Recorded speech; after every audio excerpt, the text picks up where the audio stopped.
Toastmasters and guests. Good evening. Toastmaster of the evening, thank you very much for that awesome introduction. What is the most dreaded form of communication? Anything. What is the most dreaded form of communication?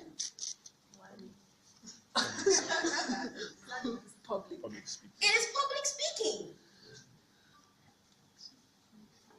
Public speaking is a very vital skill that dates centuries ago. And it's very important that we acquire that skill even in our present dispensation.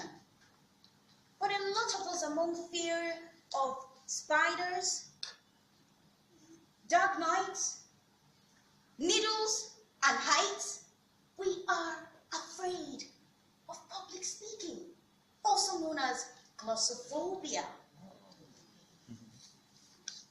75% of individuals around the world are glossophobic. But what if I told you you can do something about this fear? I used to be so terrified of standing in the midst of people and speaking. I would chatter away with my family and friends and relatives. But when the opportunity came to talk to an audience like I am doing now, I will disappear into thin air. You would see me. But ever since I joined an organization 2 years ago, I can stand in front of you, look you eyeball to eyeball, and talk. That organization is Toastmasters International. The Toastmaster of the day gave a brief introduction for the benefit of our newcomers about what this organization can do for you. It has done so much for me. I like to see myself as an ambassador of Toastmasters. It has done good. I see Toastmasters as a great influence. So I will be sharing with you a few tips that I've learned since I began this journey. The first is plan. Plan, prepare. What do you want to talk about? Choose a topic that you are excited about, that you're passionate about. In order to communicate effectively, 20% has to do with what you know. And 80% has to do with how you feel about what you know. So if you feel your speech, if you're excited about your speech, if you're passionate about your speech, everyone will sense it. Tip number 2, practice. That is what I am doing in front of you, practice. I do not know of any other organization that can provide you the perfect environment that is supportive and friendly for you to practice, like Toastmasters.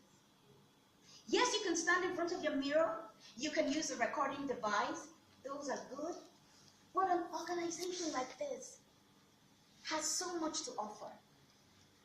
You have people supporting you, cheering you on, and at the end of your speech, they give you an evaluation, and you know how well you have fared. They use the sandwich method. Now I feel like having a sandwich. Commend, recommend, and commend. And by the time you receive all this feedback, you are confident and ginger to come up here again and give another speech. So you have planned, you have practiced, and it is time to come up here and give a speech. But you are nervous and you're shaking. What should you do? Here's what you should do. Smile. Smile. Smile. That helps to ease the tension. And then breathe. Diffuse that tension. And you will be able to give a speech without feeling nervous. And even if you do, you will be able to control your nervousness. I can assure you I am nervous standing here. But would you know that Grace is nervous? No, because Grace is doing a lot of smiling. I want to strongly encourage our guests, and for everyone in this room who wants to overcome that fear of public speaking, take advantage of this organization. And someday, you will make historic speeches like those of ex-President Barack Obama, Martin Luther King Jr., Les Brown, and Grace.